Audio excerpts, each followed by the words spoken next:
hashtag 007 Apocalipse, estudando as profecias. Então, continuando aqui. E os 7 Espíritos de Deus.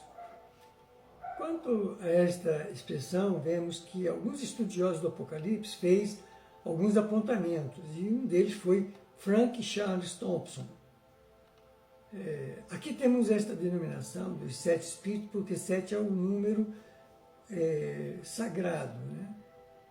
É um número considerado um número perfeito, e assim, o número da perfeição, e assim chamado não para indicar sua pluralidade interior, mas a plenitude e perfeição de seus dons e operações. O número 7 pode ter sido dado, portanto, com referência à diversidade, quer dizer, plenitude das suas operações sobre a alma humana, a sua múltipla atuação sobre os acontecimentos do mundo. Outro estudioso da Escritura Sagrada que concordou com Thompson foi Leonard Bromfield, assim como muitos outros estudiosos das Escrituras,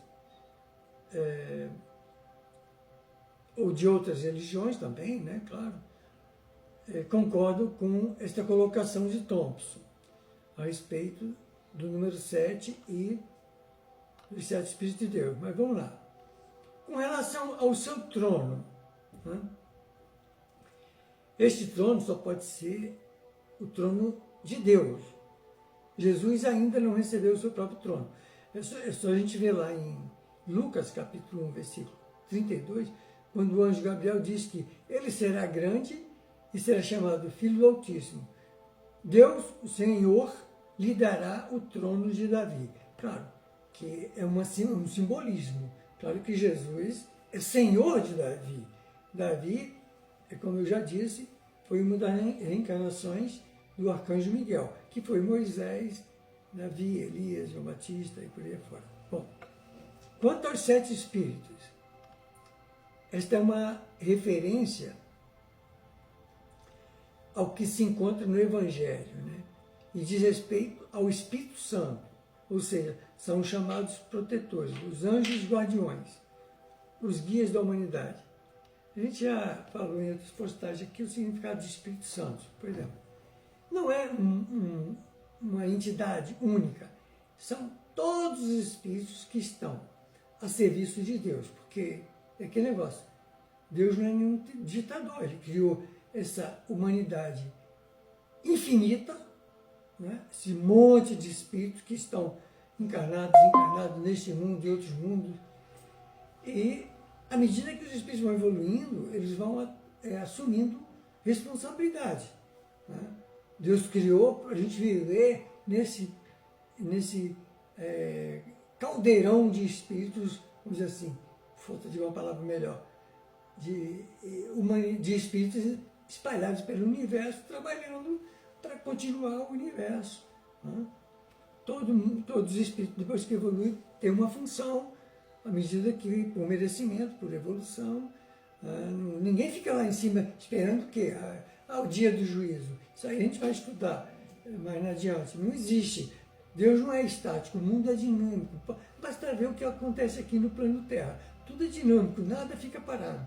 Tudo modifica o tempo todo. É só ver de onde nós começamos, há milênios e milênios atrás, e onde já estamos hoje, né? Então, quanto aos 7 Espíritos, esta é uma referência ao que se encontra lá no Evangelho, né? E diz respeito ao Espírito Santo, ou seja, são os chamados protetores, os anjos guardiões, os guias da humanidade. Cada indivíduo aqui encarnado tem um guia espiritual. Deus não é inconsequente, não largou a gente assim por nada. Tem o planejamento divino, tem a lei do karma, do dharma, isso tudo é verídico. Então, é lógico, ele não pode tomar decisão por nós.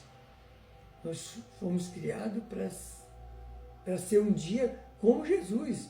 E Jesus não chegou no infinito da perfeição. O infinito da perfeição é como a palavra diz, infinito da perfeição. Não tem fim. Tá? Sobre a expressão da parte de Jesus, o Cristo, aqui concluímos que o Cristo não é a entidade a qual se refere no versículo anterior. Aquele que era, que é e que há de vir. Este já vimos. é Deus, nosso Pai, o Criador, o incriado. A referência ao Cristo é a fiel testemunha, aquele que o testemunho de Jesus é sempre verdadeiro. Então, Jesus é a fiel testemunha, é uma referência a ele. Uma das, né? Ele cumpriu e cumpre todas as suas promessas. Por esse motivo, é importante considerar o que ele disse: eu voltarei, não vos deixarei órfãos, eu voltarei a vós. Jesus disse isso, não é nenhum inconsequente, não é um brincalhão, não é um mentiroso. Né? Ele vem com o tripúdio da força sobre a força do direito, né? Para acabar com o tripúdio da força sobre a força do direito. Ele vem com esse propósito. Jesus vem dar a cada um de acordo com as suas obras. Essa é uma outra lei importantíssima, a lei das obras.